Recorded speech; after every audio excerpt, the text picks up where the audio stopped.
que decretó el presidente Carlos Andrés Pérez, el aumento de la gasolina y como siempre hay una cantidad de vivos que quieren aprovechar para pescar en río revuelto. Entonces sucede que había un malestar inmenso que se agravó con el acaparamiento que hicieron los comerciantes inescrupulosos. Además del aumento exagerado de los precios, entonces se unió la escasez.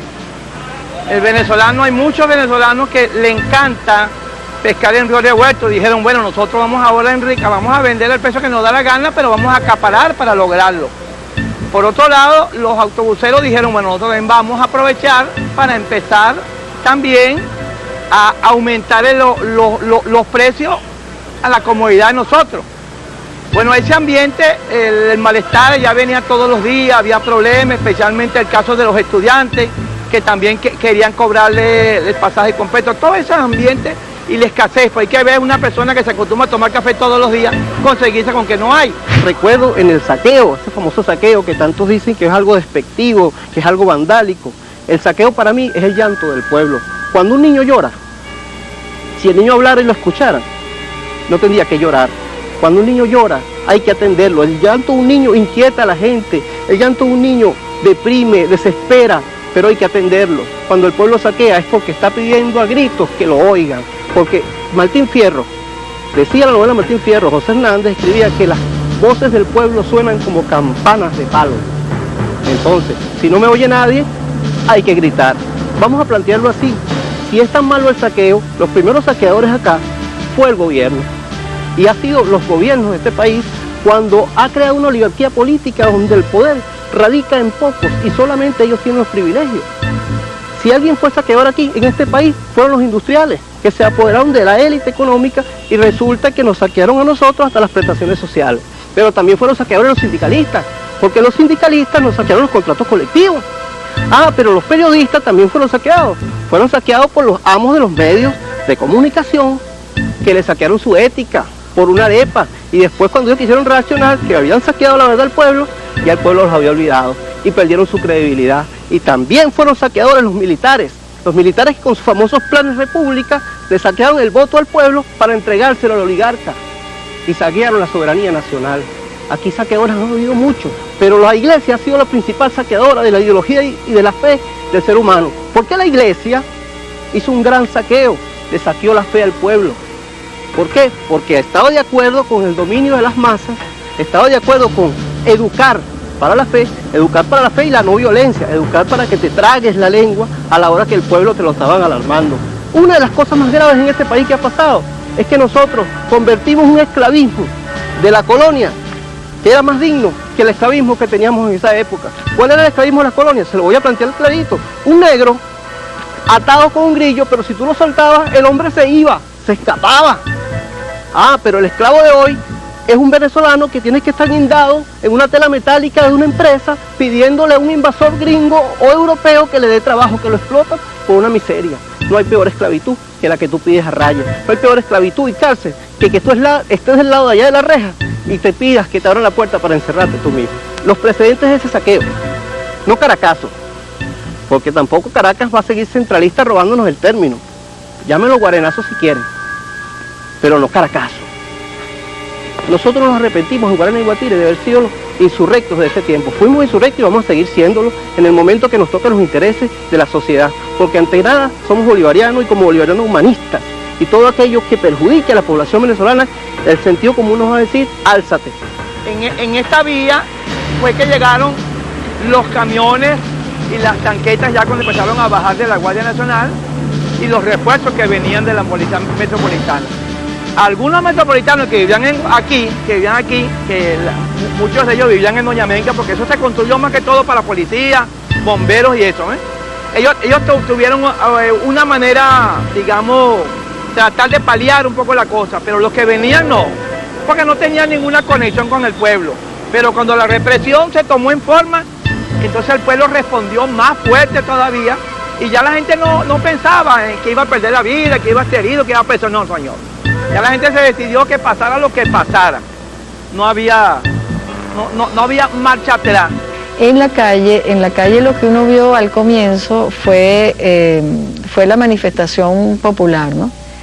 Posteriormente lo que empezamos a ver después de 2 o 3 días, cuando se suspendieron las garantías y empezaron a pasar las masacres, fue eso, las masacres. O sea, la gente que nos contaba cómo la policía llegaba y la guardia y el ejército llegaba en las noches barriendo los barrios con balaceras, ¿no? Otra cosa que fue importante que también vimos fue que había toque de queda a las 6 de la tarde, y cuando uno regresaba a la casa veía la televisión y veía otra realidad que la que uno estaba viendo en la calle, ¿no? Al calor yo no le paro y me voy para Paparo, por supuesto y está claro, con bombón de tío rico. Pava, no seas tan cifrina, regálame un poquito de bombón de tío rico. Hoy despiertas a la vida, descubre toda la suavidad de tu piel.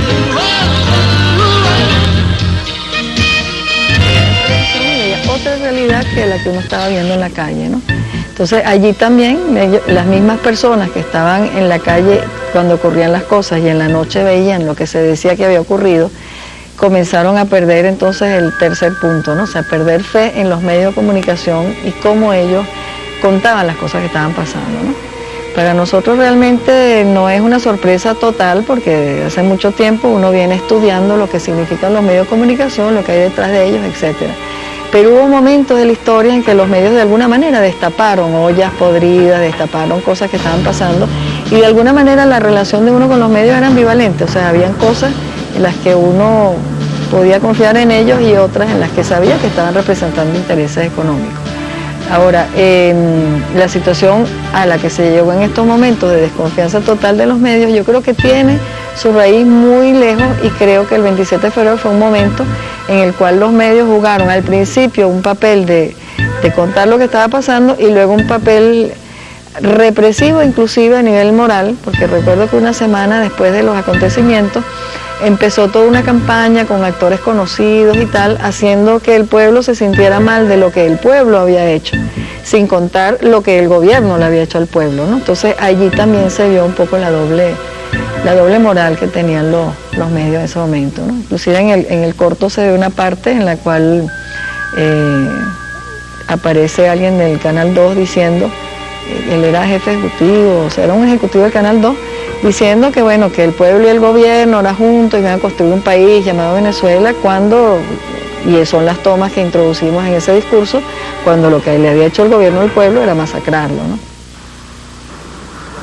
Nuestro país ha retornado a la normalidad, pero esto que nos llena de alegría a todos los hombres y mujeres que amamos profundamente esta patria grande y generosa, no ha sido obra del azar. Es el producto de la suma de todas las voluntades, del trabajo arduo y tesonero de la colectividad para la recuperación de la paz social.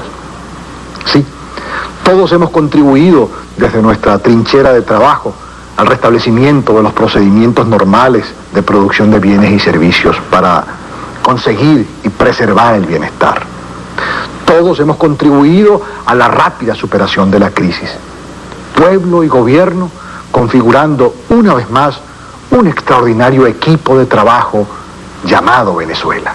Yulimar Reyes, quizás, que es la persona que se dice la primera persona que es asesinada alrededor del mediodía del 27 de febrero, ella pone en sus declaraciones, y ahí está el documental de Lilian, en sus declaraciones ella dice tajantemente cuáles son más o menos las premisas políticas que presidían el 27 de febrero. Es decir, el 27 de febrero no fue un acto salvaje y brutal de parte de un pueblo completamente alocado por las situaciones y por los hechos que se estaban dando. Yulimar Reyes pone en su boca, ¿verdad?, lo que fue la gran demanda del pueblo del 27 de febrero, y ella muere prácticamente media hora o una hora después de esas declaraciones. Y es impresionante cómo se concatenan, ¿verdad?, esos hechos de su declaración, su muerte y lo que sigue a continuación.